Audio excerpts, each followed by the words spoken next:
ഇന്നത്തെ ഏറ്റവും പുതിയ വീഡിയോയിലേക്ക് ഇവർക്കും സ്വാഗതം. മോളിവുഡിൽ നിന്നും അടുത്ത വർഷത്തോടെ ഷൂട്ടിംഗ് ആരംഭിക്കുമെന്ന് പ്രതീക്ഷിക്കുന്ന രണ്ട് വൻ സിനിമകളുടെ റിപ്പോർട്ടുകളാണ് വീഡിയോയിലൂടെ പ്രേക്ഷകരിലേക്ക് എത്തിക്കുന്നത്. അതിലൊന്ന് ലാലേട്ടനെ നായകനാക്കി അമൽ നീരദ് സംവിധാനം ചെയ്യുന്ന സിനിമയെക്കുറിച്ചുള്ള റിപ്പോർട്ടുകളാണ്. നേരത്തെ ഈ സിനിമയുടെ പ്രൊജക്ടിന്റെ ആദ്യ റൂമേഴ്സ് വന്ന സമയത്ത് തന്നെ റിപ്പോർട്ട്സ് ഉണ്ടായതാണല്ലോ സിനിമയിൽ ഫഹദ് ഫാസിലും അഭിനയിക്കുന്നുവെന്ന്. എന്നാൽ പിന്നീട് ഡേറ്റ് ഇഷ്യൂസ് കാരണം ഫഹദ് ഫാസിൽ സിനിമയിൽ നിന്നും പിന്മാറിയെന്നും പകരം ആ റോളിലേക്ക് സൗബിൻ എത്തിയെന്നൊക്കെയായിരുന്നു റിപ്പോർട്ടുകൾ ഉണ്ടായത്. എന്നാൽ ഫഹദ് ഫാസിൽ വീണ്ടും ഈ പ്രൊജക്റ്റിലേക്ക് തിരികെ എത്തിയിരിക്കുകയാണ്. ഫഹദ് സിനിമയിൽ അഭിനയിക്കാൻ തയ്യാറാണെന്നും ഡേറ്റ് ഇഷ്യൂസിന്റെ പ്രശ്നങ്ങളൊന്നും തന്നെ ഇല്ല എന്ന് ഇതിനോടകം തന്നെ കൺഫേം ആക്കപ്പെട്ടിട്ടുണ്ട്.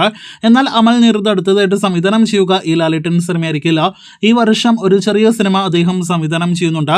അതിനുശേഷം 2026 പകുതിയോടെയെങ്കിലും ആയിരിക്കും അമൽ നീരദ് ലാലേട്ടൻ കോംബോയിൽ വരാനിരിക്കുന്ന സിനിമയുടെ ഷൂട്ടിംഗ് നടക്കുക. ഭീഷ്മപർവം പോലെ ഒരുപാട് അഭിനേതാക്കൾ ഭാഗമാകുന്ന സിനിമ കൂടിയാണ് അമൽ നീരദിന്റെ ലാലേട്ടൻ സിനിമ. അതുകൊണ്ട് തന്നെ കുറച്ച് നടീനടന്മാരുടെ തിരക്കുകൾ, ഡേറ്റ് ഇഷ്യൂസ് എല്ലാം തന്നെ കാരണമാണ് സിനിമയുടെ ഷൂട്ടിംഗ് നീട്ടിയത്.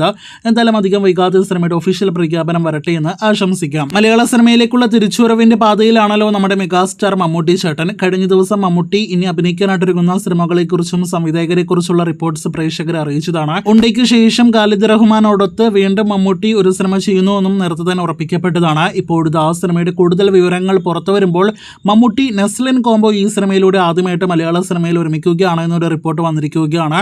അങ്ങനെയെങ്കിൽ പേട്രിയറ്റിന് ശേഷം മമ്മൂട്ടിയുടെ അടുത്ത മൾട്ടി സ്റ്റാർ സിനിമയായിട്ടായിരിക്കും ഈ ചിത്രം ഇതിനോടകം തന്നെ നമ്മുടെ പ്രേക്ഷകർക്ക് മുന്നിലേക്ക് എത്തുക. അടുത്ത വർഷത്തോടെയാണ് സിനിമയുടെ ഷൂട്ടിംഗ് പ്രതീക്ഷിക്കുന്നത്. മമ്മൂട്ടി ചേട്ടന്റെ തന്നെ ബസൂക്ക എന്ന സിനിമയെ ക്ലാഷ് റിലീസിൽ പരാജയപ്പെടുത്തിയ ഒരു കോംബോ ആയിരുന്നല്ലോ ഖാലിദ് റഹ്മാൻ, ഒപ്പം തന്നെ നമ്മുടെ നെസ്ലിൻ കോംബോ. ഇപ്പോഴത്തെ അതേ കോംബോയാണ് മമ്മൂട്ടി കമ്പനിക്ക് വേണ്ടി ഇതിനോടകം തന്നെ ഒരുമിക്കുന്നത്. നെസ്ലിൻ ആണെങ്കിൽ നമുക്ക് എല്ലാവർക്കും അറിയാം, മമ്മൂട്ടി ആരാധകർ പറയുന്നത് പോലെ തന്നെ 300 കോടി ക്ലബിലേക്ക് ഇടം നേടിയെടുക്കാനായിട്ടൊരുങ്ങുന്ന മലയാളത്തിലെ നടനാണ്. മമ്മൂട്ടി ചേട്ടൻ 85 കോടി ക്ലബിലുള്ള നടനുമാണ്.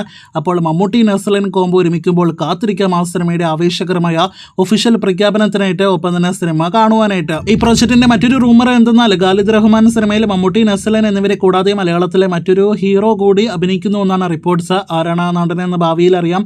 കാത്തിരിക്കൂ കൂടുതൽ സിനിമ വാർത്തകൾക്ക്.